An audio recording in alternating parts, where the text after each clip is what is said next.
Guys, आप लोगों का स्वागत है हमारे YouTube चैनल द हॉरर 11 पे। अगर आपको हॉरर स्टोरी सुनना पसंद है तो आप इस चैनल को सब्सक्राइब कर सकते हैं।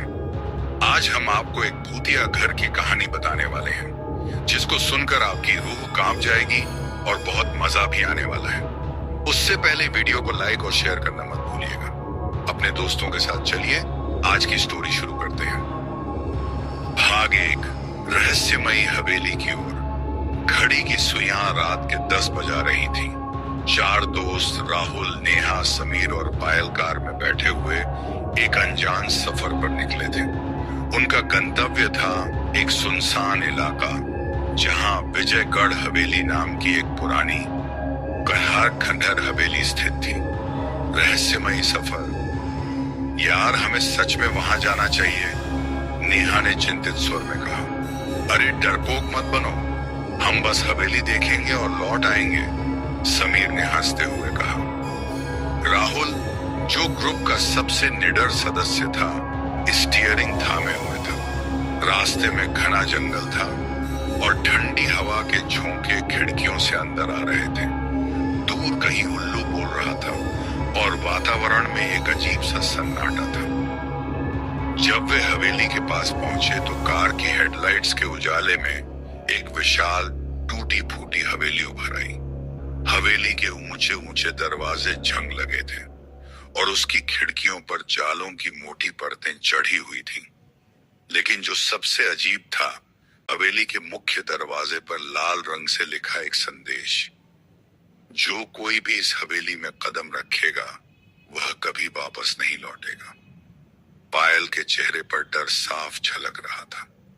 हमें यहां से वापस चलना चाहिए, ये जगह सही नहीं लग रही, उसने घबरा कर कहा। राहुल मुस्कुराया। डरने की कोई बात नहीं, यह सिर्फ एक अफवाह है। चलो अंदर चलते हैं। पहला कदम।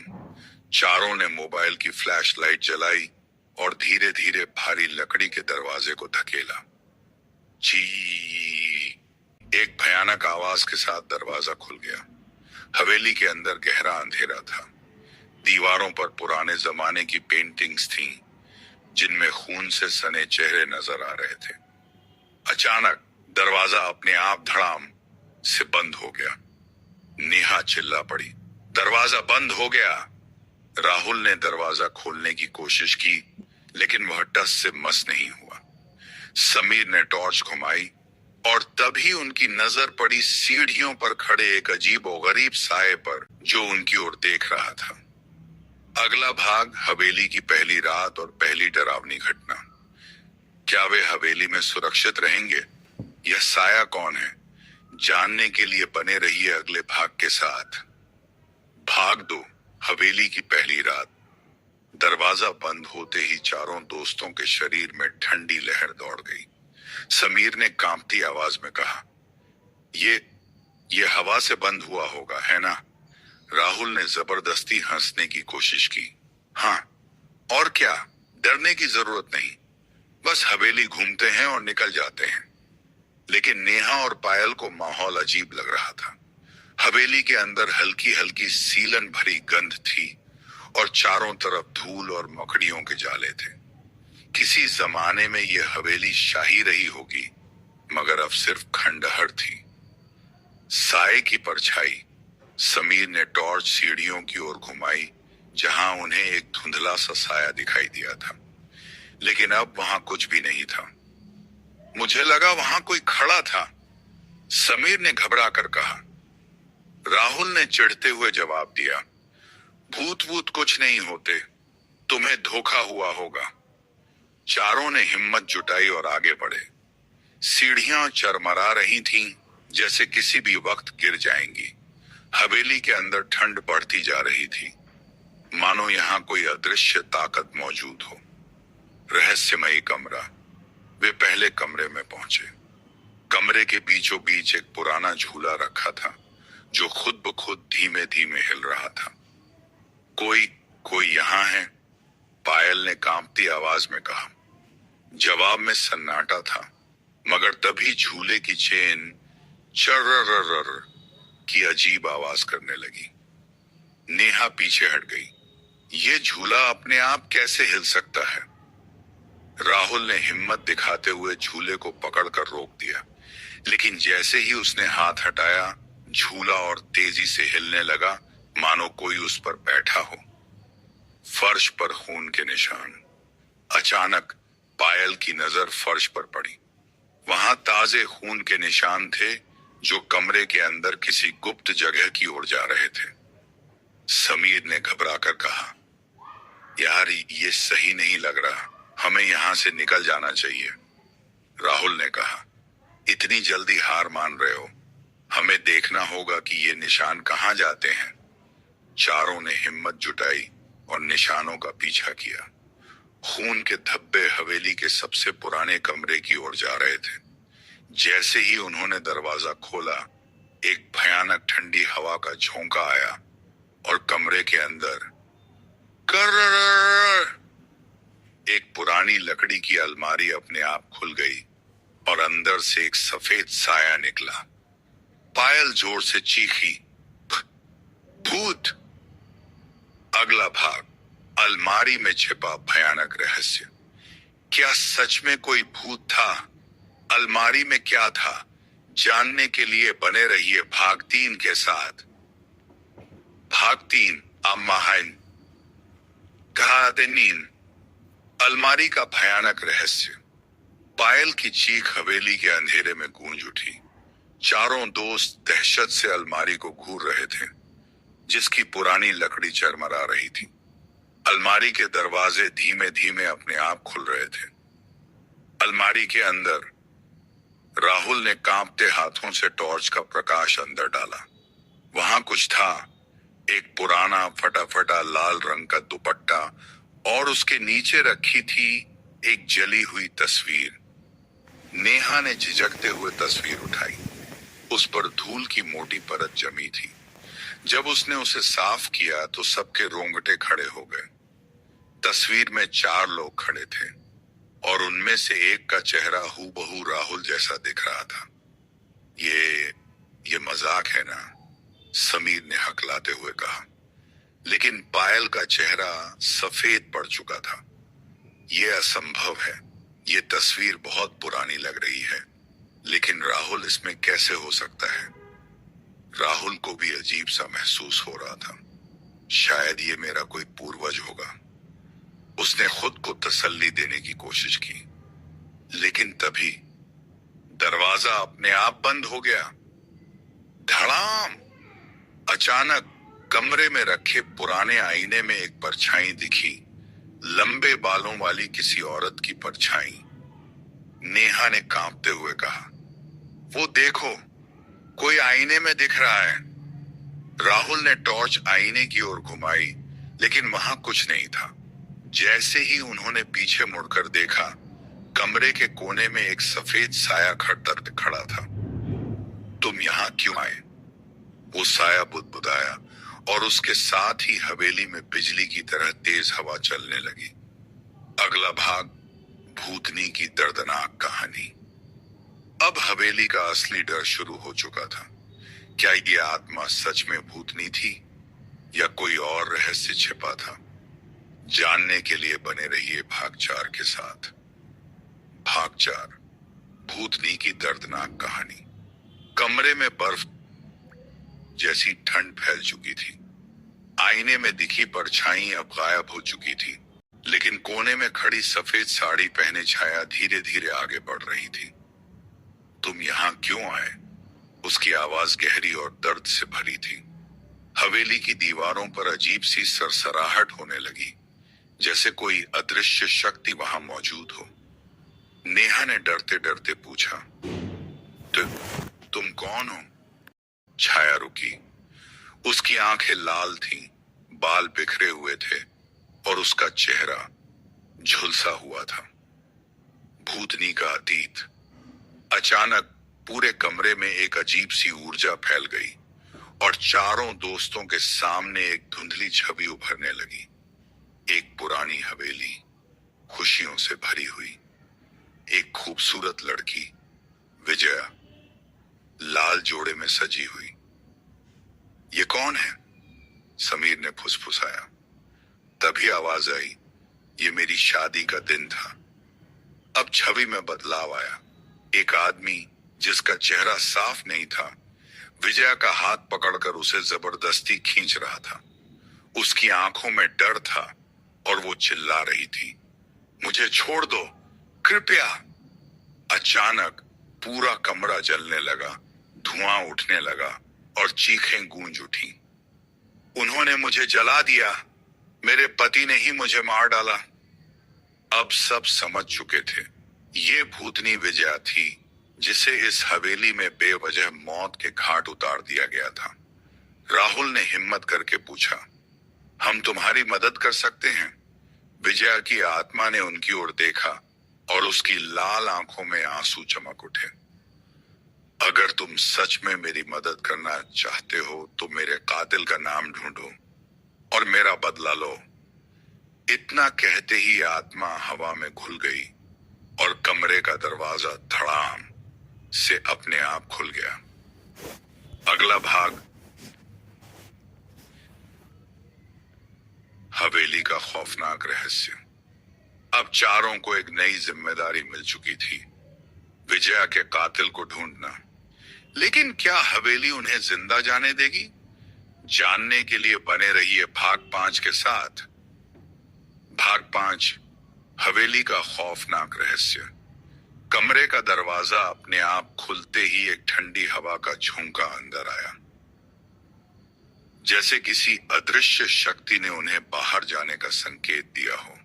विजया की आत्मा जा चुकी थी, लेकिन उसके कहे शब्द चारों दोस्तों के दिमाग में गूंज रहे थे। मेरे कातिल का नाम ढूंढो और मेरा बदला लो। समीर ने घबराकर कहा, यार हमें यहां से निकल जाना चाहिए, ये मामला हमारे बस का नहीं है। लेकिन राहुल की आंखों में कुछ अलग था। उसने दृढ़ आवाज में कहा, नहीं, हम यहां तक आ चुके हैं। अब हमें पता लगाना होगा कि विजया के साथ क्या हुआ था। पुरानी डायरी। चारों धीरे धीरे हवेली के सबसे पुराने हिस्से की तरफ बढ़े। दीवारों पर लगी पेंटिंग्स अब ध्यान से देखने पर डरावनी लग रही थी। कुछ तस्वीरों में आंखों से खून बहता दिख रहा था और कुछ चेहरों पर अजीब सी मुस्कान थी। वे एक पुराने स्टडी रूम में पहुंचे। वहां एक पुरानी लकड़ी की अलमारी रखी थी जिसके ऊपर मोटी धूल की परत जमी थी। नेहा ने हिम्मत करके अलमारी खोली और अंदर से एक बहुत पुरानी चमड़े की जिल्द वाली डायरी मिली। पायल ने धीरे धीरे उस डायरी को खोला। पहले पन्ने पर लिखा था, विजया की डायरी 1932। डायरी के पन्नों में छिपा डर। डायरी के पन्ने पलटते ही एक पन्ने पर चारों की नजर गई, जिस पर कांपते हाथों से लिखा गया था, मेरी शादी पंडित हरिहर नाथ के बेटे रवि से तय हुई थी, लेकिन मैं उसे पसंद नहीं करती थी। मुझे किसी और से प्यार था, राजवीर से। पर जब यह बात रवि को पता चली तो उसने मेरी शादी की रात मुझे बंद कर दिया और आग लगा दी। मेरी चीखें हवेली की दीवारों में कैद हो गईं। नेहा ने चौंक कर कहा, मतलब विजया की शादी जबरदस्ती करवाई गई थी? राहुल ने गहरी सांस ली। और उसका पति ही उसका हत्यारा था। रवि ने उसे जिंदा जला दिया। समीर ने डरते हुए पूछा, लेकिन इस डायरी में ये सब लिखा कैसे रह गया? अगर हवेली में आग लगी थी तो ये बची कैसे? जवाब में पूरे कमरे में खर की भयानक आवाज गूंज उठी। अचानक अलमारी के पीछे से एक भूतिया छाया उभरी, एक आदमी की परछाई जिसकी आंखें जलते अंगारों जैसी लाल थीं। यह हवेली मेरी है और जो मेरे राज खोलेगा वो जिंदा नहीं बचेगा। अगला भाग, हवेली के भूत का हमला। क्या यह रवि की आत्मा थी या कोई और शक्ति चारों दोस्तों को रोकने की कोशिश कर रही थी? जानने के लिए बने रहिए भाग 6 के साथ।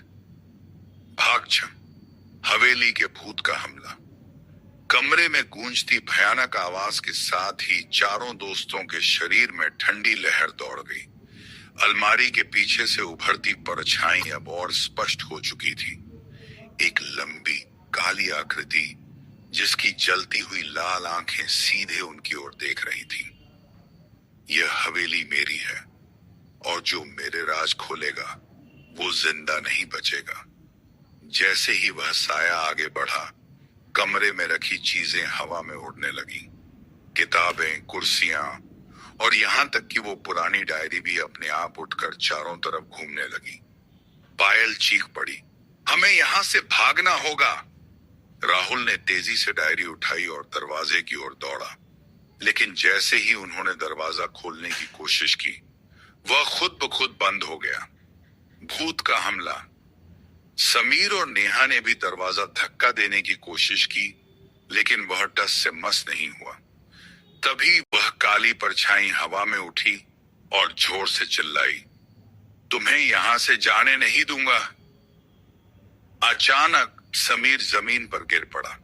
उसने दर्द से कराहते हुए कहा, मुझे कुछ पकड़ रहा है। चारों की नजर समीर की टांगों की ओर गई। काले धुएं जैसे हाथ उसकी टांगों को जकड़ रहे थे और धीरे धीरे उसे पीछे खींच रहे थे। पायल ने घबराकर उसका हाथ पकड़ लिया। नहीं, समीर को छोड़ दो। लेकिन काली छाया और ताकतवर होती जा रही थी। समीर का पूरा शरीर अब जमीन से ऊपर उठ चुका था और हवा में तैर रहा था। तुम सब मरोगे, भूत ने भयानक आवाज में कहा। राहुल ने हिम्मत जुटाकर जोर से चिल्लाया, नहीं, हम विजया को न्याय दिलाने आए हैं। इतना सुनते ही हवेली में जोरदार कंपन हुआ और वह काली परछाई एक पल के लिए कांपने लगी। नेहा ने कांपती आवाज में कहा, शायद ये भूत विजया का कातिल ही है और इसे डर है कि सच बाहर आ जाएगा। रहस्य की एक और कड़ी। राहुल ने तेजी से डायरी का एक और पन्ना पलटा। अगले पन्ने पर लिखा था, अगर कोई मेरा बदला लेना चाहता है तो उसे हवेली के तहखाने में जाना होगा, वहीं मेरा सच दफन है। हवेली का तहखाना, राहुल बुदबुदाया। भूत अब गुस्से से कांपने लगा, जैसे उसे एहसास हो गया हो कि ये चारों अब उसकी सच्चाई जानने के बहुत करीब हैं। तभी दरवाजा अचानक खुल गया। समीर धड़ाम से नीचे गिरा। नेहा और पायल ने उसे उठाया और चारों बिना एक पल गनवाए कमरे से बाहर दौड़ पड़े। पीछे से भूत की गूंजती हुई डरावनी चीख आई, तुम तहखाने तक नहीं पहुंच पाओगे। अगला भाग, तहखाने का भयानक रहस्य। अब चारों को तहखाने में जाना था, लेकिन क्या वहां जाना सही होगा या ये हवेली का सबसे खतरनाक जाल था? जानने के लिए बने रहिए भाग 7 के साथ। भाग 7, तहखाने का भयानक रहस्य। भूत की डरावनी चीख हवेली के गलियारों में गूंज रही थी, लेकिन चारों दोस्त बिना रुके दौड़ रहे थे। समीर अभी भी दर्द से कराह रहा था, लेकिन उसने खुद को संभाल लिया। अब उनका एक ही लक्ष्य था, हवेली के तहखाने तक पहुंचना। रहस्यमयी दरवाजा। डायरी में लिखा था कि तहखाने में विजया का सच दफन है, लेकिन तहखाने का दरवाजा कहाँ था? हवेली का हर कमरा रहस्यों से भरा था और अब समय कम होता जा रहा था। राहुल ने दीवारों को गौर से देखा और फुसफुसाया, हमें तहखाने का दरवाजा ढूंढना होगा। तभी पायल की नजर गलियारे के अंत में एक पुरानी पेंटिंग पर पड़ी।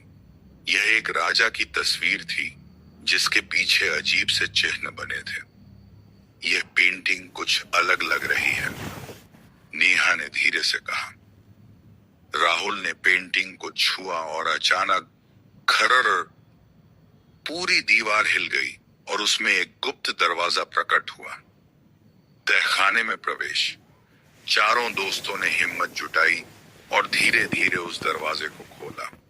सीढ़ियां अंधेरे में गहरी उतर रही थी। अंदर से ठंडी बासी हवा आ रही थी, जिससे एक अजीब सी गंध उठ रही थी। समीर ने घबराकर कहा, क्या हमें सच में नीचे जाना चाहिए? राहुल ने दृढ़ता से जवाब दिया, अगर हम अब पीछे हटे तो विजया को कभी न्याय नहीं मिलेगा। चारों ने मोबाइल की फ्लैशलाइट जलाई और नीचे उतरने लगे। तहखाने में छिपा भयानक सच। तहखाने में घुसते ही उन्हें चारों तरफ पुरानी हड्डियां और जले हुए कपड़े दिखाई दिए। दीवारों पर अजीबोगरीब प्रतीक बने हुए थे, जैसे कोई काला जादू किया गया हो। नेहा कांपते हुए बोली, यह जगह तो किसी तांत्रिक अनुष्ठान की लग रही है। तभी समीर की नजर कोने में रखी एक लोहे की संदूकची पर पड़ी। वह पूरी तरह जंग खा चुकी थी, लेकिन उस पर लाल रंग से कुछ लिखा हुआ था। सच यहां दफन है। राहुल ने हिम्मत करके संदूकची का ढक्कन खोला। अंदर एक पुरानी जली हुई चिट्ठी रखी थी। जैसे ही उन्होंने उसे खोला, हवेली के अंदर तेज हवाएं चलने लगी और एक भयानक चीख गूंज उठी। नहीं, ये सच बाहर नहीं आ सकता।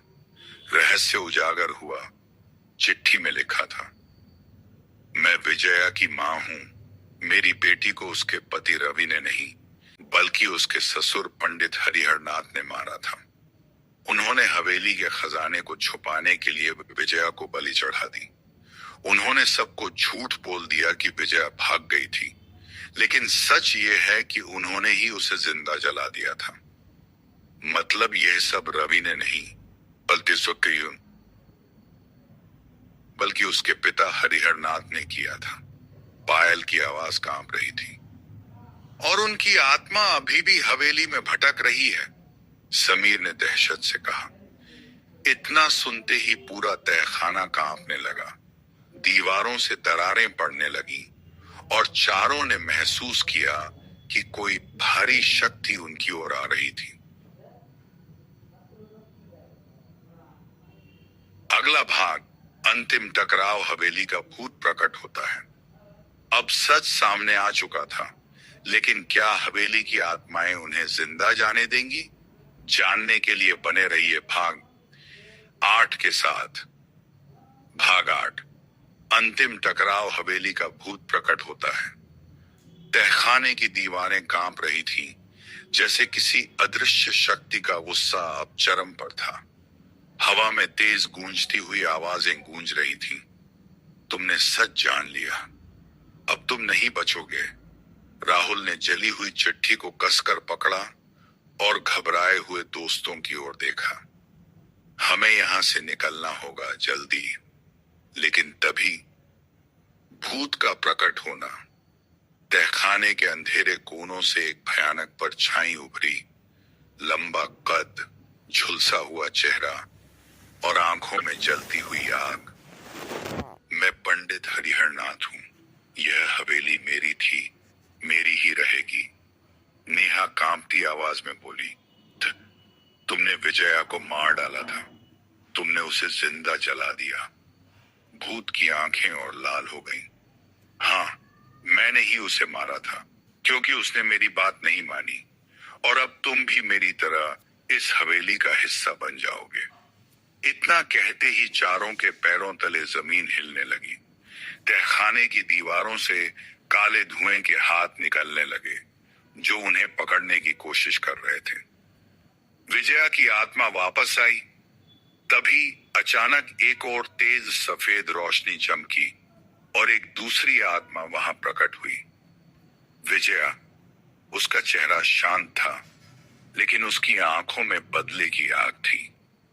अब बहुत हो चुका, पंडित हरिहरनाथ, उसकी आवाज गूंज उठी। भूत ने गुस्से में चिल्लाकर कहा, तू अब भी मुक्त नहीं हुई? मैं तुझे फिर से खत्म कर दूंगा। लेकिन विजया की आत्मा हवा में तैरती हुई आगे बढ़ी और राहुल के हाथ से वह चिट्ठी ले ली। आखिरी लड़ाई।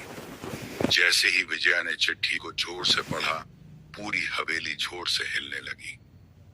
अब सच सामने आ चुका है।